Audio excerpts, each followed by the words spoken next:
I'm Miwa Messer. I'm the producer and host of Poured Over. And if you have not yet read Night of the Living Rez by Morgan Talty, you need to go get this book now. And the thing is, it's sort of a novel. It's sort of stories. We're going to talk about the structure. But Morgan, I am so excited to finally meet you. I'm sorry we're just doing it over Zoom. But you're on the road. You're off at a convention somewhere, right? I am. I'm in Rhode Island right now for the New England Book Awards. Okay, but you're based in Maine, and you live in a town that's what, not even 3,000 people? I didn't even think that was possible anymore, but can we talk about... Yeah, it's pretty small. So I live, so right now I live in Levant, Maine, which is kind of near Bangor. And I don't know what the population is. It's probably like what you said, like 3,000. But I grew up on the Penobscot Indian Nation. And I mean, that was an even smaller population, maybe like 600 or 700 people. So very, very tiny. And how far is the Penobscot Reservation from where you live now? It's like a 30-minute drive. Okay. Yeah. So you're basically home. Yeah, I'm still in, Penobscot territory. Can we just talk about what your life was like as a kid? I was actually born in Bridgeport, Connecticut, and I lived there until I was 6. And then my mom took me and we moved to the Penobscot Nation, and I grew up there from 6 until I was 18. And my mom was like, I don't want to live here anymore after I graduated high school. And she moved to Orono, which is just, it's a 15-minute drive from the island. But yeah, I mean, my childhood was as good as it could be. And, growing up on the res with my mom and family and friends, it's just something I miss deeply. Even given, I think, a lot of the terrible, things that, I witnessed as a child, it's still, I'm always reminded, I think it's the Jane Austen quote. It's like, one does not love a place the less for having suffered in it, unless it's been all suffering, nothing but suffering. And I just deeply love that place and that community. And you spent a lot of time running around outside, as many of us did. I mean, I grew up in Massachusetts in quite a wooded place as well. And, you run around and you hit each other with sticks, and you try not to get caught by your parents hitting your smaller siblings with sticks. But there you have it. It's that moment where you have a lot of freedom. You're out and about, you're doing your thing, but also you have said in previous interviews that you were not really the biggest reader or person who wanted to write so much either. No, I mean, growing up, I didn't care for reading and writing. I think with the exception of like when the book Holes came out, I think like everybody was obsessed with that. And even the Harry Potter movies, books, it wasn't until I had seen like the first few, and then like they started coming out and were popular, I started reading them. But like other than that, like I hated reading, I hated writing. Throughout high school, like I just didn't do well in high school, just because there were a lot of things in my life that impeded my ability to do well. I just didn't really care. And it wasn't until before I went to Dartmouth, I went to Eastern Maine Community College for 3 years because I had such bad grades, not even the state school, Maine, would accept me, where I now teach as an assistant professor, which is kind of like funny. It's really, I always grew up as feeling like a storyteller, like always loved telling stories, retelling stories of things that had happened. And I never knew what to do with my life. And, when I got to college, and I sort of like, was like, well, I fell in love with books. I fell in love with reading. And I was like, I can do my storytelling, in this way, in this sort of Western, structure of storytelling. And I just pursued it. And, everybody was like, oh, you're very talented. And I never believed them, but I kept doing it anyways, probably because even if I was really bad, it was still just the only thing I was going to do. That started me on my journey. So I really started reading and writing when I was about 18, I guess, and I'm 31 now. Night of the Living Rez is spectacular. And I was rooting for every single character in this book. And even the dude where you're probably thinking you were rooting for him. Well, I was rooting for him until he did the thing that he did. And then I was like, yeah, let's punt him into the sun. And I'm dancing around spoilers because more people need to read Night of the Living Rez. But David and his mom and Paige and Fellis, he's hysterical. I don't know if he knows he's hysterical, but he's hysterical. We're going to get to all of these people. But I was so deep in this book. And I've heard, we've had lots of conversations. Obviously, we're booksellers. We have lots of conversations about these things. With some people saying, oh, no, it's a story collection. Absolutely, definitively, story collection. Boom. And other people saying, oh, no, it's a novel. It's a novel. I think you're sitting in this very wonderful new space that it's linked stories, yes, But you're doing something here that's really interesting, and the stuff that's missing, right? The things David doesn't say to his mother, the things his mother does not say to him, the things that Paige doesn't say to either of them. I want to focus on the three of them because I feel like they're really the heart of it. And we're going to get to Fellis in a second because dude is very funny and he will pop in. But he is sort of part of a slightly separate conversation. But I love these characters. I really love these characters. And they are difficult and they are edgy and they're not having always a great time of it. But they're also not having the worst time of it either. Can we talk about the structure? Can we talk about how you got in? Because this is not autofiction. There are bits, sure, that you take from your life, but it's not autofiction. Yeah, it's definitely not autofiction. I mean, there are, stories that have, very similar things that happen to me. And then there are stories that are completely fictionalized. And, I think every story I write has a bit of reality in it. Whether it's an image I've seen or, something I heard, Earth Speak, for example, where Fellis and David and Dee try to rob the tribal museum for the valuable root clubs. All of that is fiction, except for the opening line where they come across the top of the hill and they're like, fog hovered above the pine trees, like fall webworms and the crooks of brown branches. And that was something I wrote after having seen that driving home one day. So that was a real factual thing. And then you look at a story like Safe Harbor, and all of that up until the point where Dee's mother has a seizure is true. My mother, when she was alive, suffered from severe depression and anxiety and alcoholism. And she would often go to these places, crisis stabilization units, to rest and to get away. And I'd go up and visit her and have coffee and, color and watch TV and eat lunch and bring her cigarettes. That was a big thing, bring her cigarettes. I went there one time and I saw her have that seizure. And it, if anybody's ever seen somebody have a seizure, it's a terrifying thing. And so when I got home that day, I wrote the whole thing out as best as I could remember it. The guy with the black boxes walking around, all of that stuff was real until I decided to push it further. And I won't spoil it, but, after Dee leaves, so there is autobiographical elements in here. But when it comes to the structure of the book, I was really dead set on writing short stories, writing short fiction and staying true to that. And you may have heard this, and maybe some other listeners have heard this, but the very first story I ever wrote for the book was the title story, Night of the Living Rez. And I wrote that in 2015. And then in 2017, I was like, okay, I'm going to write a story collection. And I had a couple stories told from David's point of view. So I was like, all right, I always start with a framework. I'm like, all right, we'll just move chronologically. So we'll start with David as a boy and we'll end with him as a young adult in Night of the Living Rez. And I did that. I wrote stories where he got older and older and older and older. And I wound up with like 15 David stories. And, I cut them down to 10, sort of like the normal number for a story collection. And I looked at it and I was like, oh my God, this is so bad. Like, this is a terrible book. It was just so bad because it was like, you pick up a story collection and it's like a traditional story collection and has different characters, perhaps different settings, even perhaps different themes. And so it wasn't that. And then you get an interconnected story collection that has the same characters. And there tends to be something that's at work there, something that I don't think we can really, or I can't articulate, so to speak.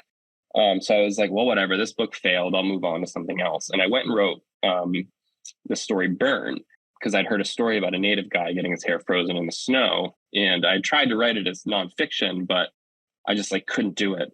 There's so many paradoxes and contradictions about this image. And so I was like, I'll write it as fiction. And I'd been hearing this name in my head, Fellis, for months. And I don't know where it came from. I think subconsciously it had something to do with Ferris Bueller's, that movie or whatever, Ferris Fellis. I don't know. I don't know if that's how it came out. So I was like, all right, well, Fellis will be the guy who gets his hair stuck in the snow.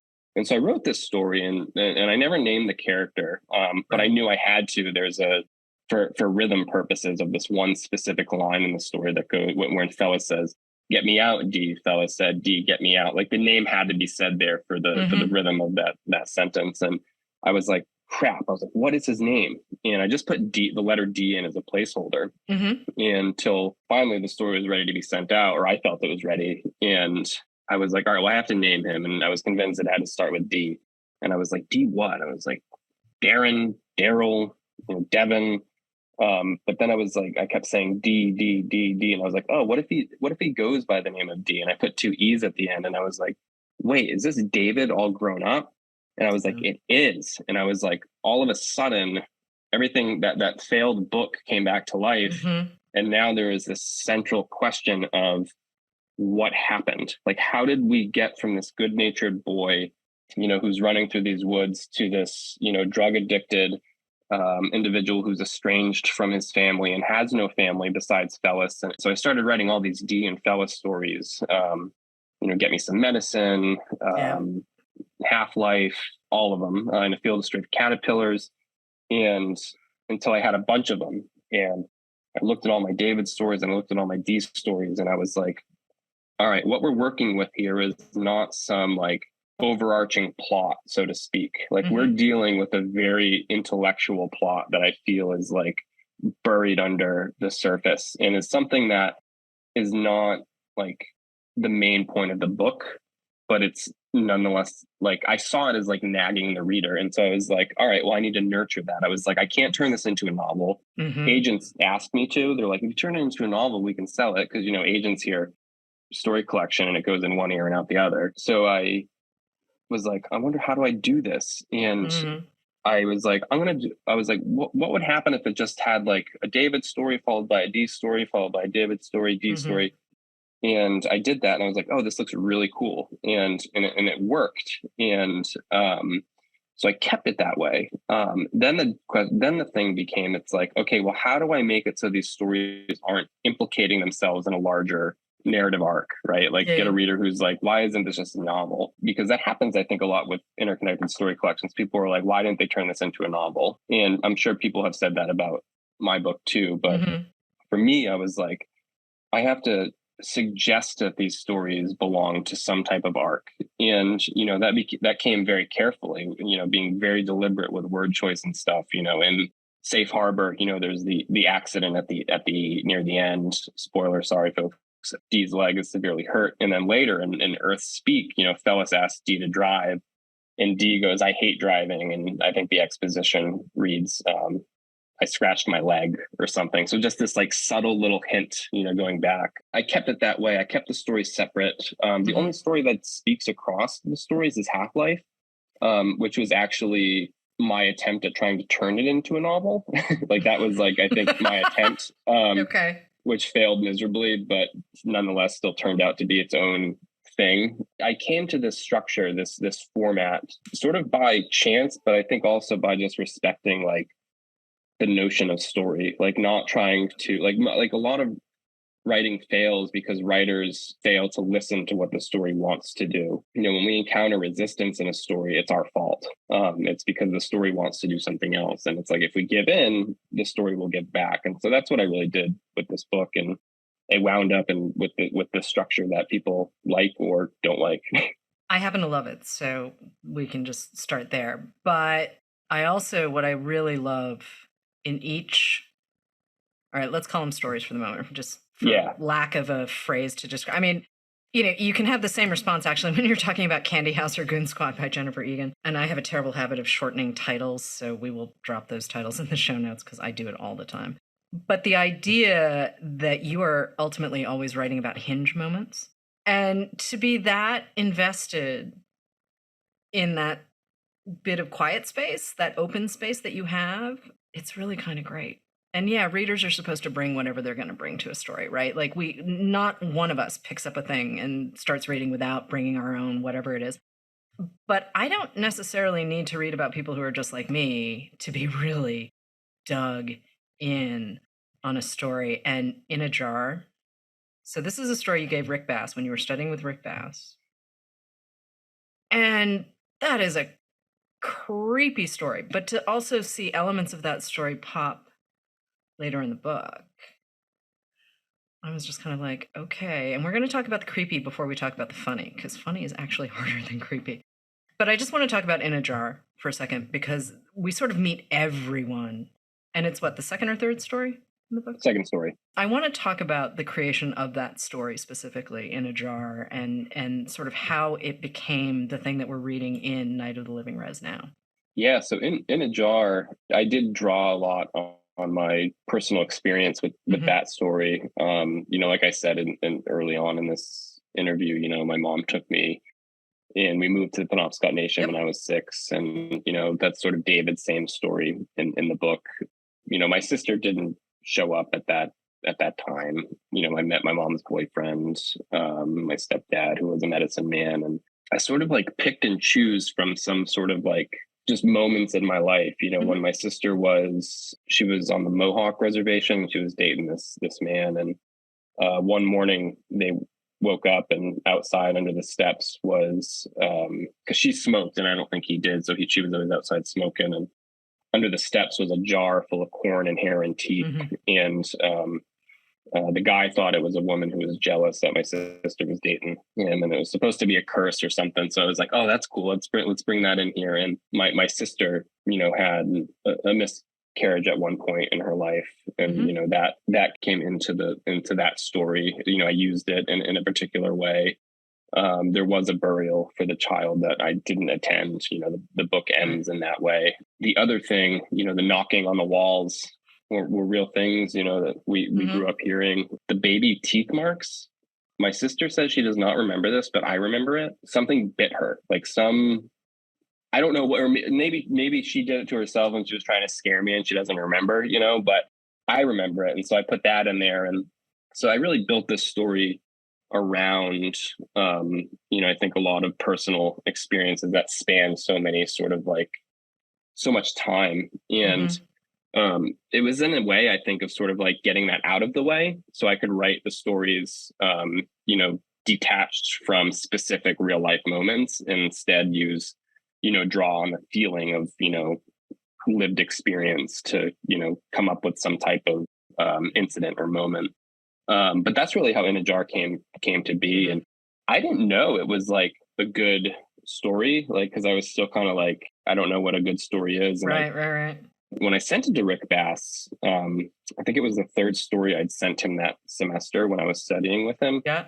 And he was like, "Dear Morgan," he's like, "great jumping Jehoshaphat. This is," he's like, this is, you know, and he was just had nothing but praise about it. And he's like, "We need to get this to this editor and have him publish it." And the editor looked at it and he's like, "No, that editor has now been a huge champion of my short fiction and stuff." So it's always funny how people react, but his excitement, enthusiasm for that story, I was like, oh my God, that's how it really came to be. You know, as like, I wrote it as part of like, you know, going back to, you know, the story collection, you know, let's start with David as a boy and move all the way to him as an adult. And, you know, that's how I approached it. So part of why I bring up that story though, is it puts you in the world immediately. I had the lay of the land immediately. And what I love about great short stories is that you get the depth and breadth of a novel in 22 pages, however long that ran, double spaced. Yeah. You know, I don't know what the word count is. I did have a moment of, okay, we've got some serious poverty happening. We've got a lot of isolation. Where is this going? And you know, one of the things I really appreciate about your work is that you give us moments to breathe. You give us the humor, you give us the joy, you give us the idea that this family is still invested in each other, but man, there are times where they just don't like each other. I mean, you have a sister, you know what I'm talking about. So recreating that emotion and that emotional payoff, which two are not always the same thing, and your characters and giving them space to do what they need to do. I mean, you've said it earlier in this conversation where you were like, well, you can't really force the story to do what the story is going to do. So how many drafts did it take us to get where we are in this collection, in this order? One draft. I just sat down and did it. Oh, really? Okay. No. I don't know. It took, you know, I was telling somebody, you know, there's probably in a folder, you know, 30 or 40 failed stories. You know, I mean, like the Blessing Tobacco, for example, I have at least 4 different variations of that story that are widely different, but nonetheless are still about David and Grammy. I would never have been able to write The Blessing Tobacco if I hadn't have written those 4 failed stories, which is why I don't think there's ever any failure in writing. Well, the only failure that comes about is when you don't write, and that's the only type of failure there is. So lots of drafts. I mean, you know, I got lucky with some stories. In a Jar was pretty easy to... That one came out pretty easy. The first 3 or 4 pages were the ones I revised the most over, you know, the course of the years. Earth Speak I got in pretty much one go, over a Oh, week. okay. Yeah, like even that final line was like I didn't do any major revisions. The Name Means Thunder took me probably 2 years to get right. All of them went through so many different renditions and even structure, order of structure. I used to have it originally as, it opened with In a Jar, but I decided to start it second because I thought Burn would be a little bit more appealing and shorter because people like to read short things these days. But also, Burn pulled me in. I mean, I was laughing out loud. I was just like, who is this dude? I like the juxtaposition, though, quite a lot because, here you are being very funny about a pretty horrible situation. I mean, this, honestly, if Dee hadn't come along, Fellis would be dead in a snowbank. So, and then, this idea, too, that hair is really, really, really important in Indigenous communities. And so here you are, and already I'm just kind of like, all right, who is this dude? Who is this Talty dude, and what is he doing? Because this is really interesting. And I want to talk about representation for a second, because here you are laying everything out.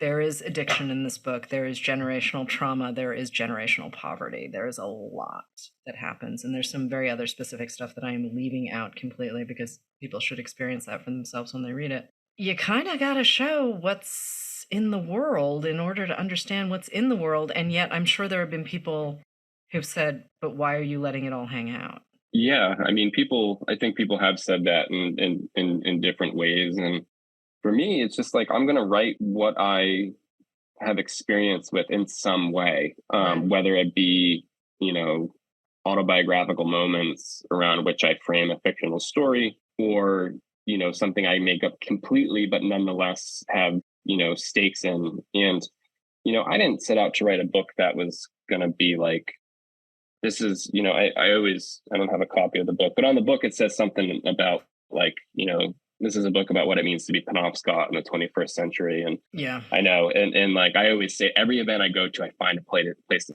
say that. So this is where I get to say it on this interview. Oh yeah, please, please. This is not a book about Penobscot, what it means to be Penobscot. This is about what it means for certain Penobscot people to try to survive based off the trauma that they are dealing with and the trauma that the Penobscot, nation and other Indigenous communities have had to deal with Right. from the consequences of colonialism. And so this is about a couple of people. And I always tell people, I'm like waiting, for, another Penobscot person to come out with, a book that, blows mine out of the water and is like, here is a story we need, here is an antithesis to Night of the Living Rez, right? And because the more books we get like that, the more we get an objective picture of, a community, but also what it means to be human. Right. And so for me, I chose to focus on these dark things because they were all around me and they were things I dealt with. They were things I grew up with. They were things I laughed at, that my family laughed at. And it was like, I'm just going to go for it. If people are like, oh, just another book by a Native author with a bunch of alcoholism and drug addiction. What I would say is like you've misread the book. I mean, you can read it that way certainly, but I think you miss some valuable stuff if you choose to look at it that way. But at the end of the day, that these things are stereotypical tropes in Native fiction. It's still true. Right. That's the thing about stereotypes is it's not that stereotypes are false. It's just that they're not the full picture of something. And here is a full picture of my experiences in some ways. I'm pretty open and transparent about stuff, so I'm just kind of like, well, whatever. I'm gonna put it out there. If people get mad, they get mad. Yeah, I also think anyone who's sort of getting head up about representational politics in literature or film or whatever, it makes me a little batty because honestly, those are labels that we're not choosing. They're being applied to us, and sometimes they're being applied to us by like model minority. And people who've listened to the show before have heard me do my thing about the model minority myth, and it makes me bananas. It makes me completely bananas. And so I love the idea that you're just like, I'm telling stories. Here's the truth. Here's not the truth. And I mean, Fellis and David, when they're using together, I mean, they're kind of funny. But they're also kind of very Denis Johnson at the same time, too. And I mean, there have been comparisons made to you and Johnson's work, and I love that dude. I love that dude. And I remember loving that dude from the minute I first read him. But I think we have a responsibility to the humanity, and I think you do that really well in this book. And I mean, the fact that Phyllis and David can be so funny when they're using, I'm like, these guys, this is like Waiting for Godot, only in an apartment in Maine. Like, these guys have no, they're adorable, but they have. Now, there are other people who would say there's nothing funny about addiction. There's nothing adorable about these two guys. I mean, we have seen, but I'm sorry, it's really funny when Phyllis decides he's still going to rob the museum. This guy can barely tie his shoes. And he's convinced that he's going to, like, Phyllis thinks he lives in a heist movie. He can't tie his shoes. Like, I'm sorry, that's really funny. That's a new way of looking at poverty. That's a new way of looking at, you know, addiction and where you go. Like, all of this, it's in the details, right? It also feels like a really New England book to me. I mean, I grew up in Massachusetts, but like there's some stuff like the dark humor, like we do that throughout New England. It's something we all sort of cling to. And the people who don't cling to it, well, they're not as much fun. They're just kind of scary and they stand on hills and smite people and we just kind of run. And I mean, I grew up being dragged to Plymouth Plantation every year for school. I played Sarah Alden, Priscilla Alden. I don't know. They made the Asian American kid play a very tall pilgrim because they were like, okay, we know. Here's the kid who integrated the school. What do we do with her? I'm in a little pilgrim. Oh, New England, we have so many stories about you. But I do want to talk about colonialism and the legacy because I think it's really easy for us as Americans to point to what we've done and say, oh, I don't know, Asia, you know, the Philippines. We do this a lot. America has done some stuff in Central America that we need to really look at. But we don't think of colonialism in terms of what has happened on reservations. And your work digs in hard. You know, I think Native fiction needs stories about need the cowboy and Indian narratives still. Like I feel like those still need to exist because we need to confront the micro colonialism as it affects Indian country in a broad way. But we need to also think about the way colonialism is affecting specific individual tribes and have to have that written about. And I mean, Night of the Living Rez isn't necessarily, you know, a political book by any means, right? It doesn't choose to focus or a directly political book, so to speak. Like it's not focusing on like the Indian Claims Settlement Act of 1980. You know, it's not, you know, pointing to specific, you know, legal Supreme Court precedents or anything like that. It's dealing with, you know, how colonialism has put these people in these certain positions, you know, of being, you know, poor, you know, using drugs, you know, substance abuse issues, all of that stuff. And for me, you know, I began to realize, you know, the more I read Indigenous fiction, I was like, we're not talking about the ways we have adopted the attitudes of colonizers. Like, we're not talking about the ways that we are mistreating one another as learned things from Western society. And I didn't really see that until Tommy Orange's book came out. And I was like, yes, I was like, somebody finally did it. I read that book, you know, and the ending of there, you know, it's this, you know, everybody Indigenous on Indigenous, right? And it's horrifying with Burn, you know, there's that line, you know, natives damning natives. I want us to begin looking at the ways we treat each other in Indigenous communities, but also in non-Indigenous communities as well. We can't fix a larger problem if the machine we're using has problems of itself, right? I don't mean to refer to humans as machines, but I think the metaphor works here. But the system, I mean, the system, yeah. And it is a system that impacts all of us, but it is a system. It's a system of belief. It's a structural thing. You know, I always come back to, was it the Audre Lorde quote, master's tools will never dismantle the master's house, right? And it's like, for Indigenous communities, like we need to decolonize, but also revitalize our practices about dealing with each other and, you know, working with each other, because only then will we find a tool set that will actually work. That's what I aim to do with my work, is I aim to not ignore or neglect colonialism as it impacts the tribe, but also thinking about the ways it spreads and infects the tribe and, the individuals. Like even myself, like I've had to decolonize my mind, and I'm still decolonizing my mind, and we all have to do that. And so that's why the book, I think, for colonization, like has to look inward at the community. And that can be hard to do because it forces us to accept when we're wrong. And it forces us to, grow, especially for people who have been through so much. It's like, damn, now we have to do even more work. That's just the horrible thing about colonialism in general. It just makes everything that much harder to, to fix. And it's also not something that just happens to other people. Like, it's not something that gets done to people outside of the States. The fact that we actively choose to do it to ourselves and to each other is the thing where I'm like, hi, can we talk about this? And that for me is where literature and, books in general, whether it's poetry, I mean, Joy Harjo.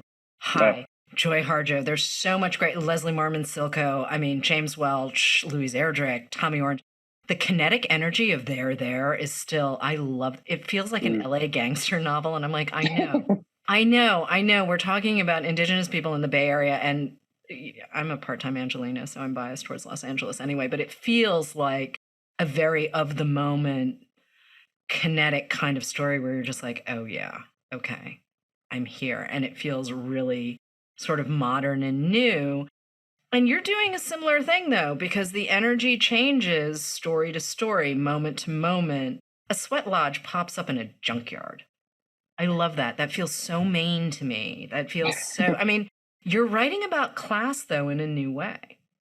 Because the way you slide in these details, I think, is really important. I mean, things like, mom is looking for money because mom's not having a good go of it. And maybe dad's sending money and money's not always getting to David. And again, it's not that mom doesn't love David. It's just she doesn't have a job. Insofar as we can tell, there are no benefits. So she's dependent on support payments from her ex-husband. Like that to me is Beans of Egypt, Maine level of poverty. I mean, we're talking about, it's not choosing between different brands at the grocery store. It's, can I go to the grocery store?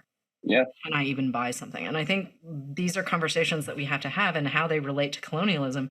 It's just really good that you did it in beautiful short stories as opposed to sort of really aggressive nonfiction, which has its place in the world, but it's harder to turn away when you've got someone telling you a really good story. I want to tell stories. Like I hate the whole like don't tell, show mantra, because like it's not true, but it has its like moments. Like when the reader finishes something of mine, like I want them to feel as if it's something they had experienced, as if it's like a memory for them. Because like for me, that's always been like the best stuff. And like that can be so hard to do if you take a very overhead look at like systemic issues and you like speak directly to them. I don't know if I'm talented enough to do that. Like I've read writers who do that and they get away with it really, really well.